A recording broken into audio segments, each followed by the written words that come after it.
Hola, ¿qué tal querida comunidad? El día de hoy les traigo la segunda parte de la historia de ayer, la historia de Cristal. Y si no han escuchado la primera parte, les invito a hacerlo. Estaré dejando el link en el comentario fijado. Muchas gracias. Habían pasado 20 años desde aquel suceso y todo parecía haber quedado en el olvido. Tanto mis amigos, así como yo, habíamos hecho nuestra vida sin contratiempos y por mi parte yo me había casado. Era padre de una linda nena de 17 años, a la que por cierto le pusimos el nombre de Cristalina. Doña Chole se había refugiado en su hogar, salía muy extrañamente de su casa y ya no era aquella mujer que infundía miedo. Al menos yo ya no le temía y la saludaba amablemente cada vez que la veía.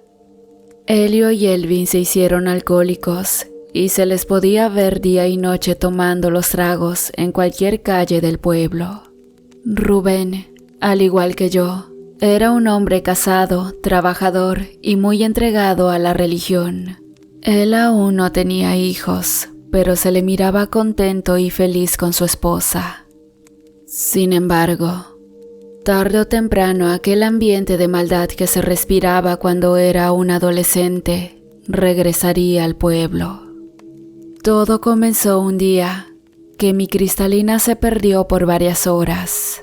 Su madre y yo llorábamos de angustia, pues no supimos en qué momento la joven se había salido de la casa. Entre muchas personas que se unieron a la búsqueda, habíamos revisado por todas las zonas hasta que una cuadrilla afortunadamente dio con su paradero. Lo extraño es que encontraron a Cristalina caminando bastante aturdida por una brecha en el monte. Dicen que ella platicaba con alguien, pero lo más extraño es que estaba sola. Uno que otro me llegó a comentar que juraron ver que mi hija tenía los ojos completamente en blanco, pero yo no creí que eso fuera cierto. Fue a partir de ese entonces que mi hija comenzó a comportarse de forma extraña, la notaba ausente y pareciera que no dormía bien. Así que bueno, desde ese entonces empecé a vigilar muy de cerca todos sus pasos. Un lunes en la madrugada escuché la puerta abrirse. Rápidamente me levanté, tomé mi bate y fui a ver si se trataba de algún ladrón. Pero ¿saben? Solo miré a Cristalina entrar con una mochila cargada sobre su espalda. Obviamente la regañé por haber salido sin mi permiso, pero ella me dio un beso en la mejilla diciéndome que no lo vuelva a hacer, así que posteriormente se fue a dormir. Al día siguiente me fui muy temprano al trabajo, hasta que en las noticias locales se hablaba de una nota acerca de que varios alumnos estaban envenenados en la preparatoria donde Cristalina estudiaba. Rápidamente le llamé a mi esposa para saber sobre mi amada hija, pero no tuve respuesta, así que me dirigí hacia mi casa. Al llegar, vi que todo estaba bien. Mi esposa no había contestado, pues había olvidado su teléfono mientras salió de compras. Ese día, afortunadamente, Cristalina se había dormido y no había acudido a la escuela. Esa había sido una gran casualidad, pero realmente estaba preocupado, pues muy en el fondo, algo me decía que eso no había sido casualidad. Cuando Cristalina fue a tomarse un baño, no me quedé con la duda y revisé la mochila con la que la había visto la noche anterior, y el contenido de esta me dejó atónito. Tenía un cofre en la que guardaba tierra con un olor putrefacto. Yo sabía muy bien que esa tierra era de panteón, pues cuando fui adolescente también hice bromas muy pesadas tirando tierra de panteón al café de un maestro. El resultado fue una hospitalización de urgencia, pero afortunadamente el maestro se recuperó y regresó a sus labores. Para ese momento todo era claro. No me cabía dudas de que Cristalina había sido quien afectó el agua, pero ¿por qué? Si mi amada hija nunca había sido una niña que realizara ese tipo de actos tan perversos.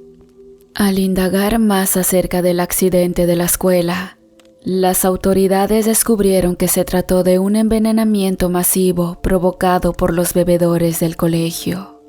A pesar de que muchos jóvenes bebieron de esa agua, la gran mayoría solo tuvo cólicos menores, pero fueron 12 jóvenes en total que resultaron graves debido al incidente.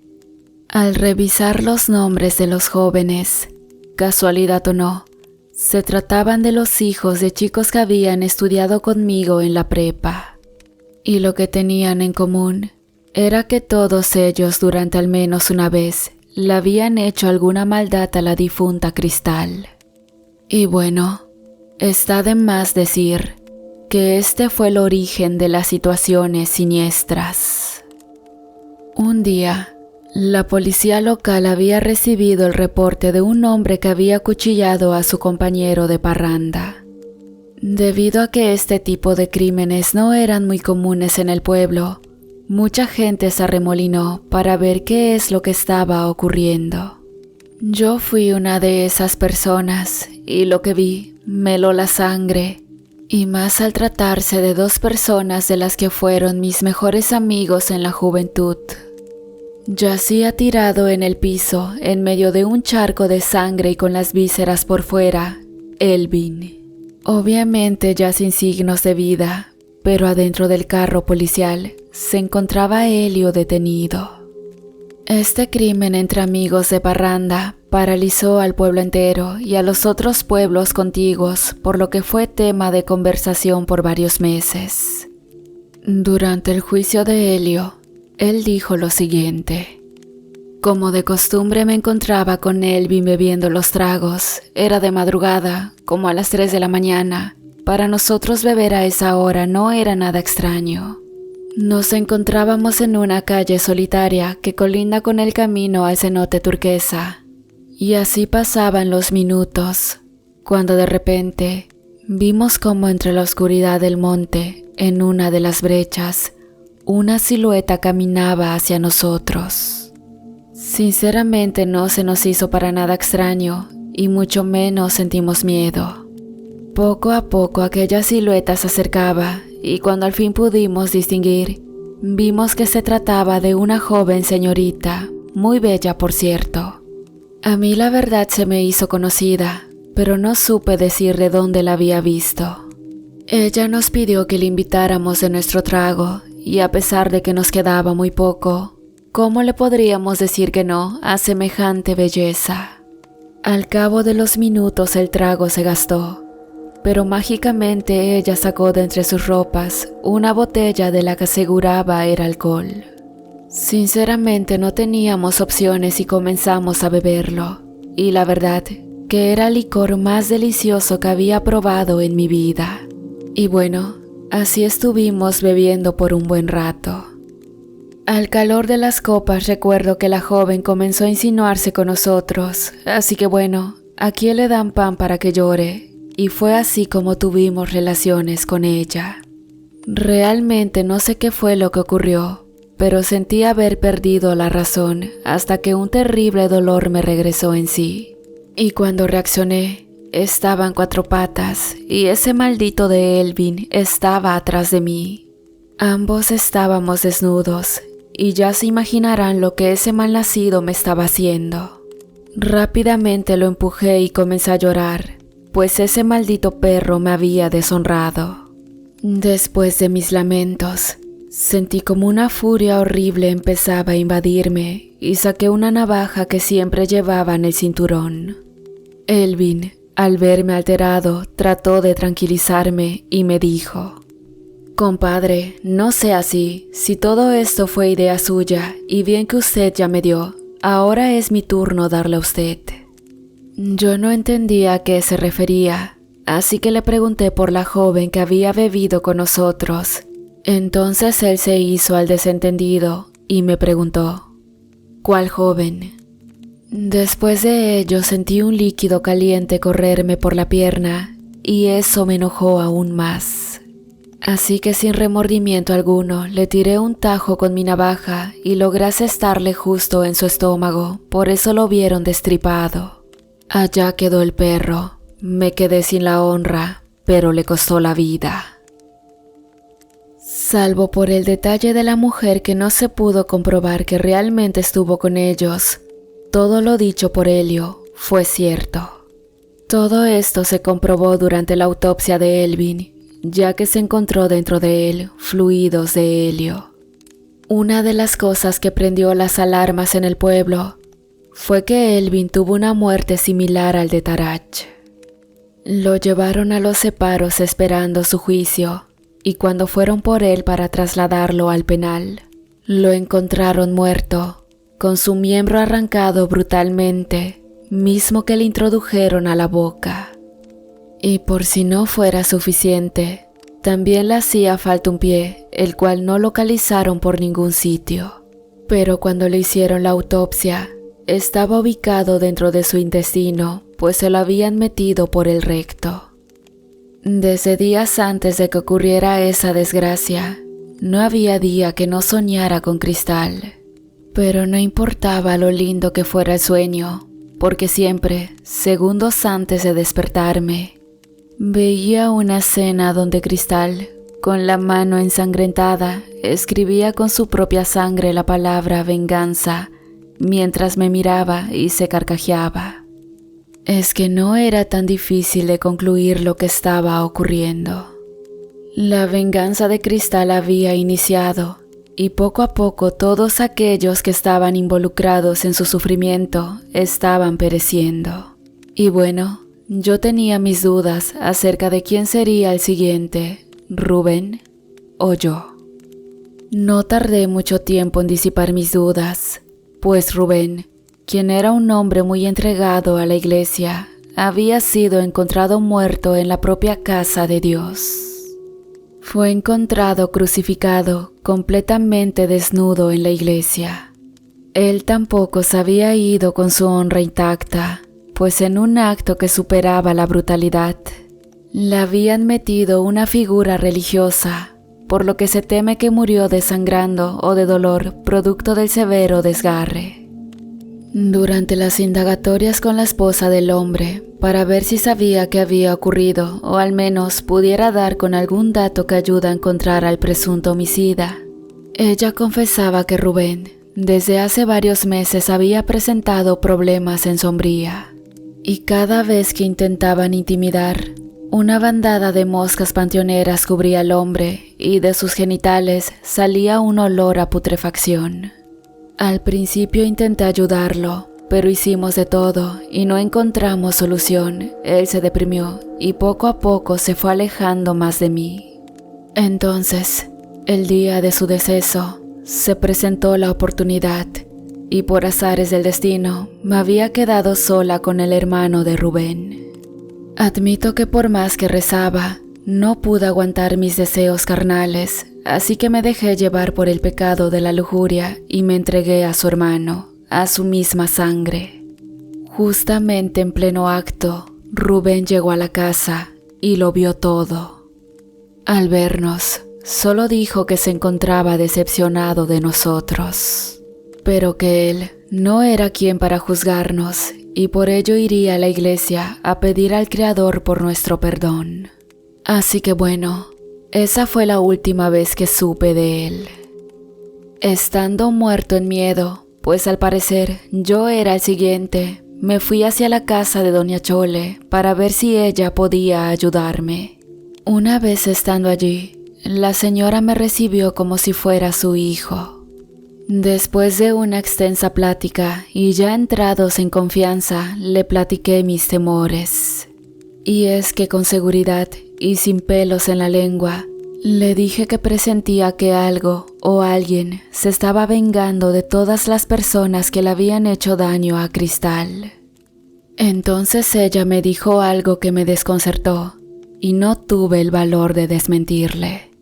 Hijo, si así fuera, no tienes nada de qué preocuparte, pues fuiste la única persona que realmente valoraba a mi hija. La señora platicaba todo esto con una tranquilidad que no me parecía usual, y yo sospechaba que ella sabía algo más. Pero al pasar de la plática, me confesó algo que sinceramente yo nunca pude haberme imaginado. Recuerdo hace muchos años, cuando la gente del pueblo no me quería. Y no es que ahora me amen, pero al menos ya no se asustan con mi presencia. Lo que te diré es algo que me gustaría que mantuvieras en secreto, y por supuesto que sé que puedo confiar en ti. Yo no soy y nunca he sido una bruja como todos creen, pero el problema era Cristal. Mi hija era un amor, pero había nacido con un extraño don, un don que al parecer fue engendrado para hacer el mal. Sin embargo, su gran corazón luchaba fuertemente para no ser corrompido, y a pesar de que en varias ocasiones descubrí que ella era quien realizaba las cosas perversas que ocurrían en el pueblo, ella siempre lloraba, diciendo que algo la poseía y la obligaba a hacer cosas en contra de su voluntad. Más allá de pensar en un don, realmente esto fue una maldición, y todo por culpa de mi suegra, quien era una bruja de magia negra de alto mando, quien posiblemente la había entregado en ofrenda. Una ofrenda que no iba a morir, más bien, iba a vivir para ser el conducto de varios demonios hambrientos de almas y maldades. Era bastante obvio que nunca le iba a contar eso a nadie, y para que trataran a mi hija de bruja, prefería que me lo dijeran a mí, a pesar de las humillaciones. Después de esa plática, los sueños cesaron por un tiempo, pero luego regresaron con más fuerza, y no hubo una sola noche en la que no soñara con Cristal. Extrañamente el sueño siempre era el mismo, pero lejos de ser una pesadilla, ahora era tan hermoso. Se replicaba una y otra vez, aquel día en donde ambos nos entregamos en cuerpo y alma, desbordándonos de pasión. Dada esa extraña situación, empecé a tener problemas con mi familia. Todo el día me encontraba aturdido y lo único que hacía era pensar una y otra vez en Cristal. Estos sueños poco a poco comenzaron a pasar factura, y con mi esposa las cosas iban de mal en peor, pues ella siempre se quejaba de mí, específicamente ante la falta de atención que tenía hacia ella, y no lo puedo negar, simplemente tenerla a mi lado me daba asco. Y por más que intentaba, incluso intimidar con ella, siempre veía en su cara aquel bello rostro juvenil de mi joven amada. No me sentía nada incómodo con mis sueños y parecía ya nada importarme. Realmente me sentía contento, pues la venganza de Cristal conmigo era soñar todos los días con ella. Poco a poco estos sueños comenzaron a sentirse más reales, al grado de que estoy seguro de que su espíritu o alma me visitaba por las noches con tal de que hagamos el amor. Ella siempre me decía que me ama y que a pesar de todo, me perdonaba por todo lo que hice. Por momentos también me daba por pensar que a lo mejor Cristal nunca supo que la abandoné aquel día cerca del cenote turquesa. Ahora mis recuerdos no eran tan claros, y comencé a suponer que a lo mejor pensó que mis amigos también me habían maniatado antes de abusar de ella, o no sé. Quizá aquella mirada de odio que me lanzó al verme escondido nunca existió, y simplemente mi mente deformó aquel recuerdo incómodo.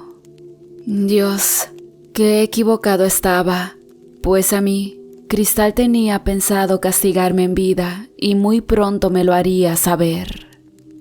Todo comenzó en una noche fría. El viento había estado un poco más fuerte de lo normal y la luna extrañamente había tomado un aspecto rojizo. Además, que a cada rato era cubierta por una nubosidad grisácea, como si ella misma buscara estar detrás de ellas para no ver lo que estaba por ocurrir. A pesar del ambiente tenebroso, yo me encontraba ansioso por acostarme y caer en sueño, para que un día más Cristal viniera a hacer el amor conmigo, aunque ese día todo fue diferente.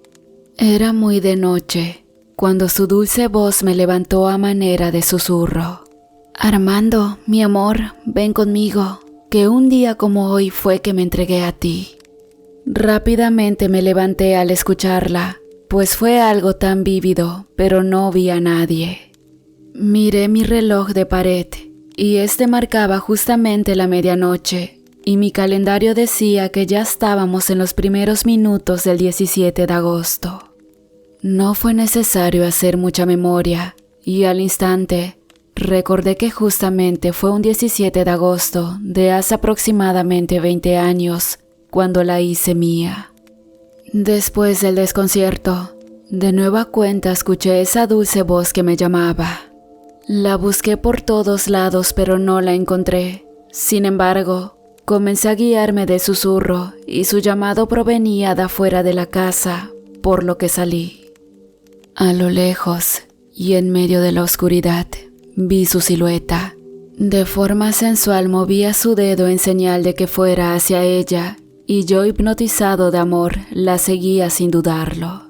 Sin embargo, a pesar de caminar por bastante rato, no lograba alcanzarla. Las heridas en los pies que me provocaba la pedregosidad del camino malo no me importaba en ese momento. Mucho menos la completa oscuridad del sitio, pues eran rumbos en los que había andado por toda mi vida y ya los conocía de memoria. Al cabo de una gran caminata, me di cuenta de que Cristal me llevaba hacia el cenote turquesa. Eso me hizo sentir algo hermoso en el pecho, pues me parecía muy romántico encontrarnos de nuevo en aquel lugar que era muy especial para nosotros. Al fin llegué, y a pesar de que me encontraba sudoroso, no sentía cansancio. Cristal se había detenido justamente en el claro y con lentitud se había quitado la bata que le cubría su juvenil cuerpo. Después se recostó, no sin antes hacerme una señal para que la acompañara. Sin dudarlo mucho fui hacia ella y me recosté a su lado. Traté de hablar para explicar lo que había ocurrido, pero ella tiernamente me puso un dedo en los labios para evitar que yo hablara. Acto seguido, comenzó a besarme apasionadamente y yo me dejé llevar. Después de candentes besos y caricias, de nueva cuenta, 20 años después, hacíamos el amor de nuevo. Yo la miraba fijamente a los ojos, mientras ella se retorcía entre mis brazos y de lo más profundo de mi corazón, le dije, «Te amo». Ella se detuvo abruptamente y comenzó a carcajear. En ese momento no entendía a qué se debió la risa y también solté una carcajada nerviosa, pero al pasar de los minutos, ella no paraba de reír. Y su risa, de ser una dulce melodía, poco a poco se tornaba en un agrio y sombrío sonido de espanto, hasta que inesperadamente cesó y dijo con una voz gutural, «Ven, amor, hazme tuya otra vez». Al mismo tiempo su rostro comenzaba a descarnarse lentamente, y aquella jovial carita ahora era un cráneo con trozos de carne putrefactos repletos de gusanos. Al ver esto me asusté muchísimo y no me quedó más que salir huyendo de allí. Pero ella rápidamente se posó contra mi cuerpo e intentó desesperadamente besarme. En ese instante caímos sobre la tierra y ella intentaba meter su lengua en mi boca. Yo gritaba, pero era obvio que nadie podía escucharme y lo único que pude hacer es agarrar una piedra y golpearle la cabeza. Una vez que hice esto, aquella cosa cayó y rápidamente me monté sobre ella y comencé a golpearla con toda la hazaña del mundo. Al principio reía sin parar, pero al cabo de unos minutos comenzó a gritar para que me detuviera. Y por supuesto que no me detuve, hasta que el cráneo estaba completamente aplastado entre sangre y masa encefálica. En ese instante regresé en sí y caí en cuenta que los gritos que escuché hace un momento se me hacían bien conocidos. A pesar de que el cráneo estaba irreconocible, con la ayuda de la luz de la luna, pude fijarme bien de quién se trataba. Fue allí que sentí mi mundo derrumbarse y comencé a llorar sin parar, pues aquel cadáver que yacía inerte a mi lado era el cadáver de mi Cristalina. Esperé a que amaneciera y muy ensangrentado caminé hacia la estación de policía con mi Cristalina en brazos. Toda la gente me miraba con repulsión y terror, pero eso a mí no me importaba, solamente quería morir. No hice el intento de explicar lo que había ocurrido. Mi sentencia fue de 160 años por abuso y asesinato de mi propia sangre. No había realmente nada que pelear, por lo que reincidí de los servicios de un abogado. Mi caso salió en las noticias con el titular: Hombre abusó y acabó con su propia hija, según por una voz en su cabeza que le pedía que lo hiciera. Hoy en día, me encuentro encerrado en una prisión de máxima seguridad, pagando mi delito. Y eso no es todo. Aún no existe día que aquel súcubo no me visite, siempre con un deseo sexual interminable. Por mi parte, he tratado de acabar conmigo en múltiples ocasiones, sin éxito.